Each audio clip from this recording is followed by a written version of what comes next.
Hi, I'm William Malik with your bit of security for February 12th, 2025.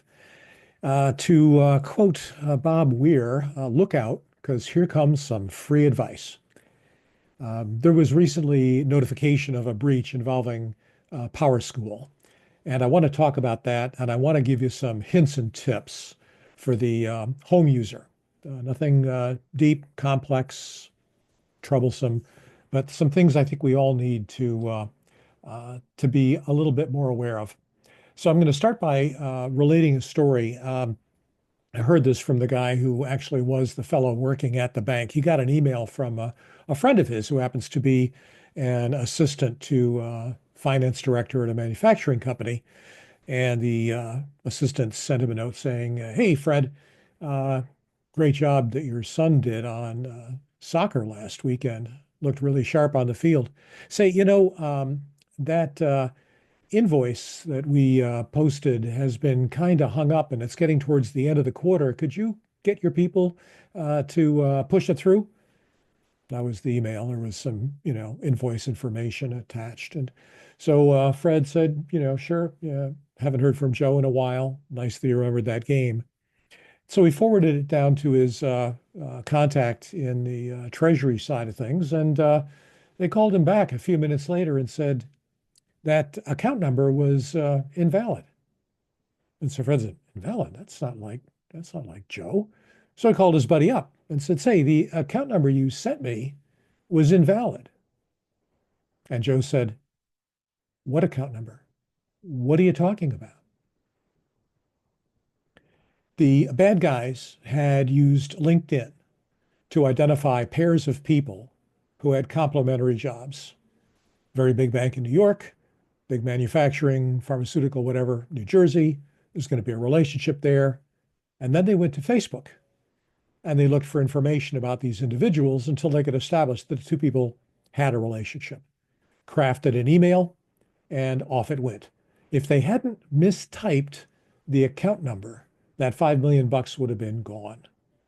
So understand this was done a couple of years ago. This was before AI could do a lot of the heavy lifting for you. So be careful. Always double check. Even if it seems folksy and friendly, drop a dime, call your buddy.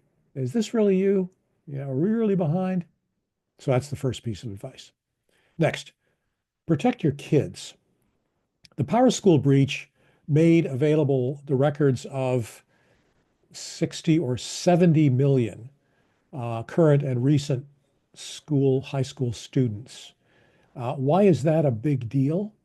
Because high school students have what's called a thin file, a clean file. They have no credit history. So a bad actor can grab that information and craft an ID, and you could be 5 or 10 years down the road when you first apply for a credit card and discover that you already are way over your head and have a negative, lot of reports on your credit rating. So what I'm asking parents to do is to lock up your kids' credit reports. Go to the three major bureaus. It's free. Put a freeze on the reports. Check to see if there's any activity and get started cleaning it up. Next thing I'd like to advise you, set up a safe word for your family. No, not that kind of safe word. If you get a call from a family member saying, uh, "Mom, I'm stuck in a jail in Mexico, and if you can send them some money, I'll be able to get home." You say, "Joey, Mexico, I didn't know you were down there. What's the safe word?" Click. Just for anybody in your family, something that you'll all remember, but that AI would have no way of guessing. That way, you'll be able to cut these things off. They're using AI to generate voice. We've had scams like this involving family members, involving business associates, all fake. Third, please use multi-factor authentication. Just about every social media account allows you to set it up. It should be the default. It should be required. You got to have some other way to prove you are who you say you are, whether it's another account, whether it's a message to a phone, whether it's a, you know, token, a fob. I happen to use one. Not selling any particular one, just use something else. It's too easy to get stuff out there. Once somebody hacks your password, that's on the net in 15 minutes, and attacks will start within half an hour. I have a friend who somebody guessed her Facebook account. She didn't have two-factor authentication in place. They took over her account and they put two-factor authentication in place. So she can't get it back. It's a real problem. Fourth, change your PIN.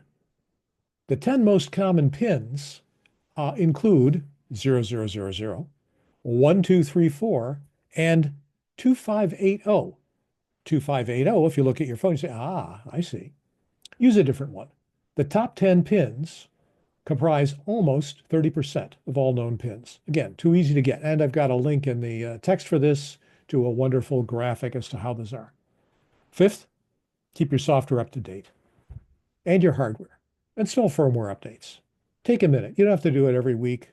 I do it every week, but you don't have to do it every week. Just do it regularly. Make sure you're on supported levels of software. If you're running old stuff, you're vulnerable to known defects. And finally, use somebody's antivirus product. I don't care which one. I have opinions. That's not why we're here. Use one. Keep it up to date. You're in much better shape than otherwise. For a list of basic information security controls, if you want to go deeper into this, the Center for Internet Security has a list of controls. Don't get yourself overwhelmed. Just do some of those things today and do the rest of them next week. I want you to be safe. And that's our bit of security for the 12th of February, 2025. I'm William Malik. Be safe.